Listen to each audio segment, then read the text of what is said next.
কখনো যুদ্ধাস্ত্র হতে পারে না। এই পানি দিয়ে পানির অভাবে আমাদের প্রিয় নবী হযরত মুহাম্মদ সাল্লাল্লাহু আলাইহি ওয়াসাল্লামের দুই নাতি যাদেরকে কষ্ট দেওয়া হয়েছিল, যারা নিহত হয়েছিল, শাহাদাত বরণ করেছিল। জাগো বাহে, জাগো বাহে,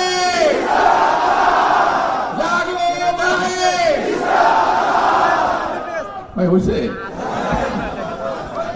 চেষ্টা করলাম, কারণ আমার তো এখানে এই মুহূর্তে কিছু করার নাই। যদি সময় আসে ইনশাআল্লাহ কিছু করব।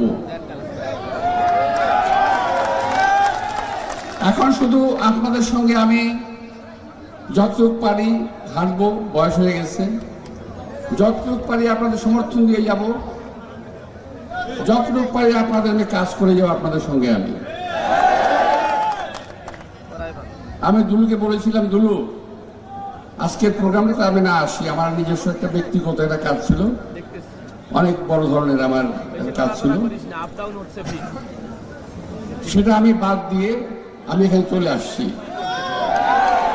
কারণ গত প্রোগ্রামে আমার আসার কথা ছিল, আমি আসতে পারি নাই। আমি তখন চিকিৎসার জন্য সিঙ্গাপুরে চলে গিয়েছিলাম। আপনাদের এই ন্যায্য দাবির সঙ্গে একাত্ম হতে পেরে আমি নিজেকে অত্যন্ত গর্বিত মনে করছি। এই কারণে গর্বিত মনে করছি যে আমি বিশ্বাস করি এই দাবি, এই পানির ন্যায্য হিস্সা ইনশাআল্লাহ আমরা আদায় করে ছাড়ব। প্রিয় ভাইয়েরা, পানি কখনো মারণাস্ত্র হতে পারে না, পানি কখনো যুদ্ধাস্ত্র হতে পারে না। একমাত্র সারা বিশ্বে এই ভারত দেখিয়ে দিল পানিকে তারা মারণাস্ত্র হিসেবে ব্যবহার করেছে, পানিকে তারা যুদ্ধাস্ত্র হিসেবে ব্যবহার করেছে। কতটুকু অমানবিক হলে এই কাজটুকু তারা করতে পারে। ইতিহাস মনে করিয়ে দেয়, এখন থেকে অনেক বছর আগে ইসলামের ইতিহাস যারা জানেন, যারা পড়েন, এই পানি দিয়ে পানির অভাবে আমাদের প্রিয় নবী হযরত মুহাম্মদ সাল্লাল্লাহু আলাইহি ওয়াসাল্লামের দুই নাতি যাদেরকে কষ্ট দেওয়া হয়েছিল, যারা নিহত হয়েছিল, শাহাদাত বরণ করেছিল, শহীদ হয়েছিলেন।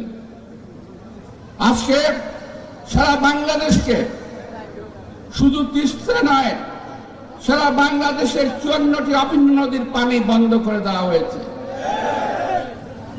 তিস্তা তো আমাদের একটা উদাহরণ মাত্র, সারা বাংলাদেশের পানি কিন্তু তারা বন্ধ করে দিয়েছে।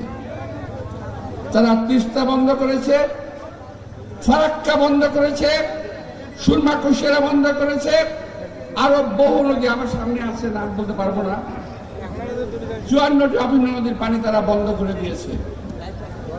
এ নিয়ে আমরা অনেক আগেই এই পানির হিস্সা আদায় করতে পারতাম যদি হাসিনার মতো একটা চালুকার সরকার বাংলাদেশে না আসতো। এই পানি নিয়ে কোনো কথা তারা কোনোদিন বলে নাই।